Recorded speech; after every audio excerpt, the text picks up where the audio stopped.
હું છું ધારા પટેલ. નમસ્કાર, આપ જોઈ રહ્યા છો ITN national. Big breaking news.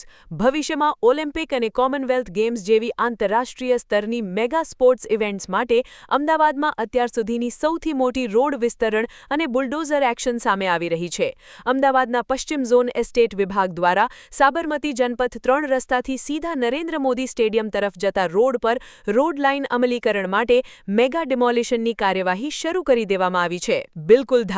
મોટો ન્યૂઝ ધમાકો એ છે કે આ મેગા ઓપરેશનમાં અંદાજે 50થી વધુ કોમર્શિયલ મિલકતોને તોડી પાડીને રોડને બ્રોડ બનાવવામાં આવી રહ્યો છે.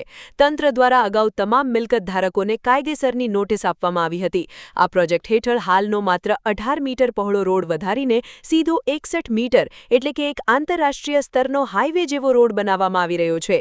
AMCના સત્તાવાર સૂત્રોના જણાવ્યા મુજબ રોડ વિસ્તરણ બાદ સ્ટેડિયમ સુધી પહોંચવામાં ટ્રાફિક વ્યવસ્થા એકદમ સુગમ બનશે અને આગામી સમયમાં સ્ટેડિયમની આસપાસ અન્ય મોટા વૈશ્વિક ઇન્ફ્રાસ્ટ્રક્ચર પ્રોજેક્ટ્સ પણ અમલમાં મુકાશે.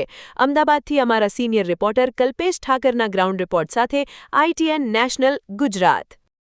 મારું નામ જ્યોતિકા પરમાર છે. હું અહીંની રહેવાસી છું.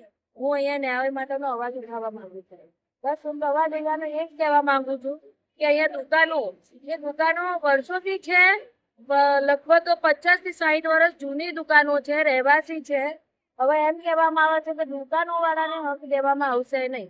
એનું કારણ શું?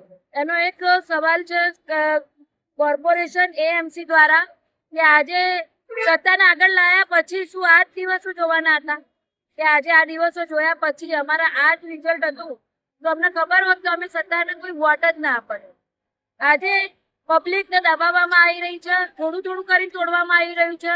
ગરીબોનો ખૂન પસીનો એક છે જે આખી જિંદગી મહેનત કરેલી છે, અહીંયા એમની 1 મિનિટમાં હટાવી દેવામાં આવી છે. સરકાર એવું છે કે પબ્લિક અને ગરીબી હટાવો, એ તો ગરીબીને જ હટાવી દીધી. ગરીબી નહીં હટાવી, ગરીબોને જ હટાવી દીધા છે. શું ઓલિમ્પિક લાવવાથી આ કાયદો સાચો છે કે ઓલિમ્પિક આવશે? 48 ગ્રાઉન્ડ બનવાની વાત ચાલી રહી છે તો કોઈને ખાતરી છે કે અહીંયાથી કેટલા લોકો બેઘર થવાના છે?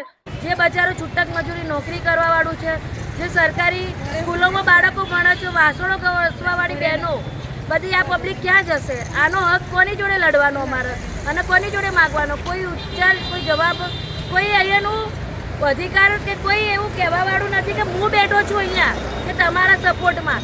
કોઈ એક વ્યક્તિ અહીંયા એવું નથી. બસ પોતપોતાનો સ્વાર્થનું જ વિચારે છે. સરકારને અમારી એક જ અપીલ છે, ભલે અમારી દુકાન 40 વર્ષથી 50 વર્ષ જૂની દુકાન પડી હતી તો ભલે અમે અમને રસ્તામાં એક રસ્તા ચડ્યા છે, અમને ઘર વગરના દુકાન વગરના કર્યા છે.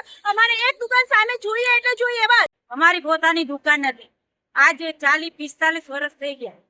તો અત્યારે આ ઘર દુકાન ધંધો અમે રોડ ઉપર ક્યાં કરવા જઈએ? કામ ધંધા કર શું કરીએ? અત્યારે ચોમાસાનું આ બધું પાડી નાખ્યું, શું કરવાનું અમારે?